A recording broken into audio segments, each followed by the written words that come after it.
வணக்கம். ஆகாஷ்வாணி புதுச்சேரி செய்திச் சுருக்கம் வாசிப்பவர் தெரேசா ஆரோக்கியதாஸ். 2027 ஆண்டிற்கான பத்ம விருதுகளுக்கான பரிந்துரைகளை மத்திய அரசு வரவேற்றுள்ளது. அடுத்த ஆண்டு குடியரசு தினத்தன்று பத்ம விருதுகள் அறிவிக்கப்படும் என்று மத்திய உள்துறை அமைச்சகம் ஒரு அறிக்கையில் தெரிவித்துள்ளது.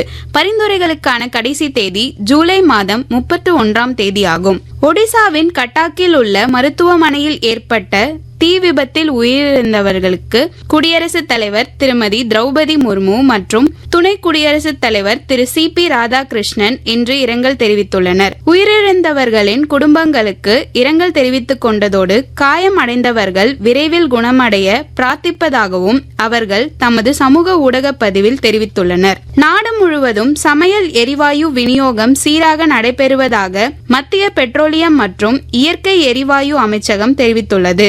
எல்பிஜி முன்பதிவுகள் குறைந்து இந்த மாதம் 13ஆம் தேதி வரை சுமார் 88 லட்சம் முன்பதிவுகளுடன் ஒப்பிடும்போது நேற்று சுமார் 77 லட்சம் முன்பதிவுகள் பதிவாகி உள்ளதாக அமைச்சகம் ஒரு அறிக்கையில் தெரிவித்துள்ளது.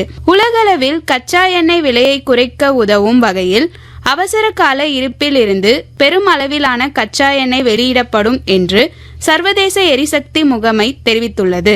அருணாச்சல பிரதேசத்திற்கு சொந்தமான அரிய தாவர இனமான ஹென்கெலியா மோனோபிலா இந்திய தாவரவியல் ஆய்வு மையத்தால் லோஹித் மாவட்டத்தில் கிட்டத்தட்ட 189 ஆண்டுகளுக்கு பிறகு மீண்டும் கண்டுபிடிக்கப்பட்டுள்ளது. இத்துடன் இந்த செய்திச் சுருக்கம் நிறைவு பெறுகிறது.